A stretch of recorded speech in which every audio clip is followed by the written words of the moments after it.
Hey guys, Jason Tucker here from thescholarshipcoach.com, and today I want to talk to you about how thousands of Florida students are getting $30,000 plus in scholarships. And of course, that is through the Bright Futures Scholarship. Now, if you don't know what Bright Futures is, this is one of the best, if not the best, opportunity for Florida students to go to college debt free. And so if you have a student in Florida who's going to a Florida university, this is the best option for you. So today I'm going to break down exactly how you earn that scholarship and what are some things you can do to set yourself up for success while your student is still in high school. So what is the Bright Future Scholarship? This is a scholarship that the state of Florida offers. It covers full tuition at Florida public universities. It's really the best option for Florida students to go to college debt free. It requires three things other than being a Florida resident. You have to have a 3.5 GPA, you have to have a certain SAT or ACT score, and you have to have 100 volunteer hours. Okay, I'm going to deep dive a little bit into that, but those are the three things that you need to know. So again, GPA is a 3.5. SAT score for students that are going to be graduating. For SAT, they're going to need a 1330. Now, you'll see some other options with Bright Futures where they can have a 75% tuition coverage for lesser scores. But today I want to talk about getting that 100%. And I have parents ask me all the time, should we just shoot for the 75 or should we just shoot for the 100? And I'm going to be honest, why wouldn't you just shoot for the 100% and be able to get your tuition completely covered? And so today I'm not going to get into the nitty gritty on getting 75%. Honestly, I think that's shooting a little low. I want you to be shooting for that 100%. So, I learned about the Bright Future Scholarship actually through a student that I was working with. See, I've been a scholarship coach and tutor now for nearly a decade, and I've helped students across the country get full rides to college. But when I found out about the Bright Future Scholarship, I decided to start exclusively working with Florida students because it's such a great option. See, a few years ago, I was working with a student named Noah, and Noah was based in Florida. I realized that Noah's ACT score was in the low 20s, but his GPA was a 3.5, and he was really involved in his church, so he had a ton of volunteer hours. And this is where a lot of students are. They have the GPA, they have the volunteer hours, but they just can't get that ACT or SAT score where it needs to be. And so I began to work with Noah, and we began to prep and get his scores up. In just 8 weeks, he was able to get a 29 on the ACT. So now he's attending UCF. He's going to be wrapping up there soon, actually, and he's graduating with 0 student loans. Can you imagine that for your student where they can graduate and not owe anybody anything, right? That's the goal with this scholarship. And so I really want to encourage you, push for this, go after this. So let's look into when you should start preparing, right? And I'm going to tell you with this, when you should start preparing, you can never start too early. For some of you, it may be too late. Others, it may be you really need to dig in because it's getting to be close to too late. So when should you start preparing? First, let's talk about when it's too late. It's too late for you once you graduate high school and get through that summer, because the deadline for Bright Futures is August 31st after your graduation date. So if you haven't had the test scores by then, you're not going to get that scholarship. So if you're already in college, fortunately, you can't take advantage of this. So I recommend starting 8th, 9th grade, and that's where you need to start focusing on your GPA, right? Take honors classes, take AP classes where you can, and begin your volunteer hours. Those honors classes, those AP classes, that's going to help boost your GPA and make sure you stay at that 3.5 level. The only caveat to that is don't take honors classes if you're not going to perform well, right? If you're just doing it to try to bump your GPA up, you may actually wind up doing worse in that class because it's an honors class or an AP class. And so I recommend just taking those if you know you're going to be able to get that higher grade level, right? And you can indicate that just by looking at what has happened in the past. How have you done in school? If you're typically an AB student, then go ahead and take those honors classes. It's going to help bump up that GPA. So that's when you should start, 8th, 9th grade. Now, what should your timeline look like? Once you get to 10th grade, I want you to take the PSAT just for some practice. You're going to continue to build up your GPA. You're going to continue to work on your service hours. And I actually recommend, at the latest, start taking the ACT or the SAT regularly. Okay, you do not have to wait until your school offers it at the end of your junior year. And this is where a lot of students mess up with this. Most schools will offer it as a school at the end of junior year, but usually that is way too late to start any prep. I mean, it's setting you behind. I personally started taking the ACT in 8th grade because what it did was that there was a lot of material I did not know in the test, but what it allows you to do is get comfortable with that test environment.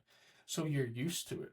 That by the time you get to junior year, you've done it several times. You know exactly what tests are going to be like. You know exactly how quiet that room is. You know that exactly how boring it can get. You know exactly what to expect. And so you should start taking that no later than 10th grade, right? If you're in 10th grade and you haven't started taking the actual SAT or ACT, go ahead and do that. And the way you can sign up for those, for SAT, you can go to College Board's website. You're able to register. For ACT, go to ACT.org. You'll be able to look at registration dates, and you'll be able to register for a test. You do not have to wait for your school to do it to be able to go and do that. 11th grade, this is when you really need to ramp up taking the SAT and the ACT. By this time, you should have gotten all of the material you need to know for the test in your classes, right? And so you're not waiting to learn anything new. At this point, you need to, in 11th grade, you need to just absolutely take every test that's available to you. And I'd recommend picking either SAT or ACT. By then, you will have taken both a couple times if you've taken my earlier advice. So pick the one that you're most comfortable with or that you've been performing better on and take it every single time it's offered. By the time you get to 11th grade, you really want to end junior year with that higher score because you're going to start applying to colleges in the fall. Okay, so we need to make sure that score is as high as possible. Prioritize those test dates. Don't schedule vacations around them, parents. Don't schedule vacations during the test dates. Your student needs to prioritize those, and they're offered pretty much every other month or so. But again, you can see that on their respective websites. Now, once you get to 12th grade, by this point, if I have 12th graders listening to me right now, it's not too late for you yet. Okay? You have until August 31st to get your score where it needs to be. But at this point, you are really behind the ball, right? At this point, you need to start taking some extreme measures. And I would encourage you here, this is going to take a lot of work if you're in senior year and you have been working on this, or maybe you've just taken the SAT or ACT once or twice. You need to start really, really pressing in, doing a ton of practice problems, working with a teacher, working with a tutor. At this point, if you waited this late in the game and your score isn't even close, you cannot afford not to work with a teacher, work with a tutor. You cannot do self-study. I've pretty much never seen a student that last minute self-study and get their score where it needs to be. So you need to find the right people, get around them, do practice problems, go over those problems with them. Like I said, you don't need your score until end of senior year. But just to clarify, you want to have that score junior year so that you can apply to colleges with that score. Now, if you're a senior and you've already passed that, that's okay. You can update your universities with your new scores later. But oftentimes, a lot of that scholarship money, not even counting Bright Futures, is just as separate scholarship advice. A lot of that pool of funds has already been distributed, a lot of it. And a lot of times with those merit scholarships, it's first come, first serve. Bright Futures, luckily, is state-backed. And so as long as you get it by that deadline, you will get the full amount of scholarship money. So start it as early as you can. The earliest you can start, even if you're in the middle, you're in 12th grade right now, the earliest you can start is right now. So take some action right now. And if you need help with this, what you can go ahead and do is comment the word call down below. I always do, me and my team, we do scholarship consultations completely free. And so we're happy to hop on a call with you and see what makes most sense to help you get that Bright Future Scholarship. We've now helped dozens and dozens of students with this, so happy to help where we can. So that's what your timeline should look like. Let's talk about how to boost your GPA effectively. Now, if you haven't gotten your GPA, and I could do a whole separate video on this. If your GPA isn't where it needs to be and you're already late in the game, it's going to be very hard for you to pull that up. I'm just going to be honest with you. So the most effective way to boost your GPA is to start really early. I mentioned those honors classes earlier. Some other things you can do is work with a tutor going through school. You know, a lot of students, they wait until they're failing a class to get a tutor to work with. But if you're falling behind that 3.5 GPA, now is the time to get a tutor, not when you're failing, especially if you want to set yourself up for scholarships. So boost that GPA. You want to have time set aside for, studying, for meeting with teachers, going to them and seeing what you can do to increase your GPA. And I can do a whole other video on this, but getting that GPA up to 3.5 is critical for bright futures. Next, let's talk about cracking the SAT or the ACT, the best way to do it. So here's the kind of the dirty little secret of the test prep industry. Every major study that has been done, there's been about 30 major studies on standardized testing, specifically with these SAT and ACTs. And they have found consistently that the best way to increase your test scores, it's not a magic strategy, nothing like that. It's not a special software. The best way to increase your test scores, to do practice problems and to go over those problems with someone who knows what they're doing and to review your mistakes. But there's a direct correlation between that and your score increasing. So if you do nothing else, you do practice problems and then you meet with a tutor and go over those practice problems. That is the best thing you can do. It doesn't even have to be a tutor. Maybe you can't afford a tutor. That's okay. Go and see if you can meet with a teacher. Ask a teacher at your school, hey, I'm doing these SAT practice problems. I had a couple questions about them. Can I sit with you during lunch and understand these? And if you do that, that's going to increase your test score significantly. I'll tell you, with test prep, everyone is looking for the magic strategy. You know, every workshop I've ever done, the feedback we get, even though we do give a lot of strategies, is we want more strategies. But the reason behind that is usually because a student is looking for a silver bullet. They're looking for one strategy that's going to help them get the score that they need. But there's no silver bullets in this. There's 100 golden BBs, and it's just doing practice problems and meeting with someone over and over and over again until you get your score up. And that's why I recommend starting early, because if you don't, you'll run out of time to be able to work through that process. And that leads to seeking for the silver bullet that just does not exist. Okay, service hours as well. That's another important factor. You need to get 100 service hours. Now, some details on this. People ask me, what do I recommend that you do for your volunteer hours or your service hours? Here's what I recommend.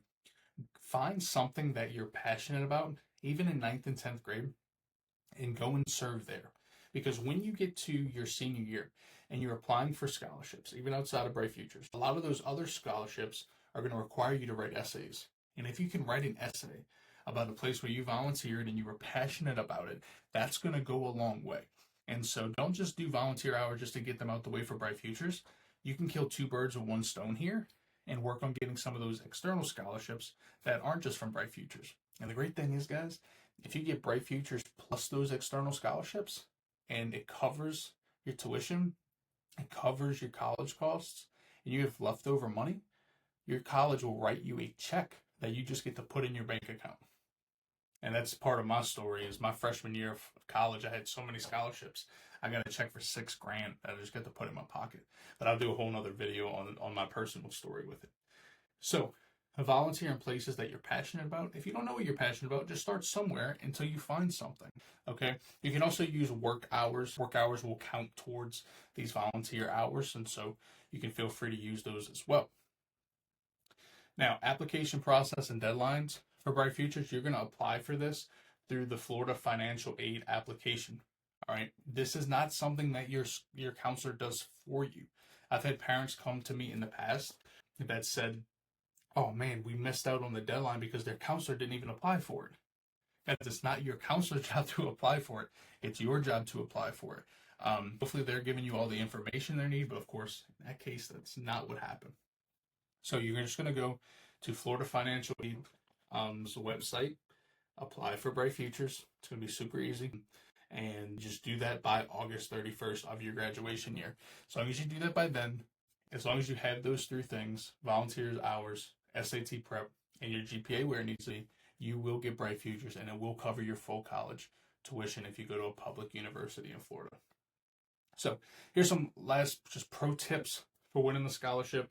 I'll emphasize again, do not wait until senior year to start prepping to get this. You should be working on this even going into high school, working on those standardized tests, getting your GPA up, and starting those service hours.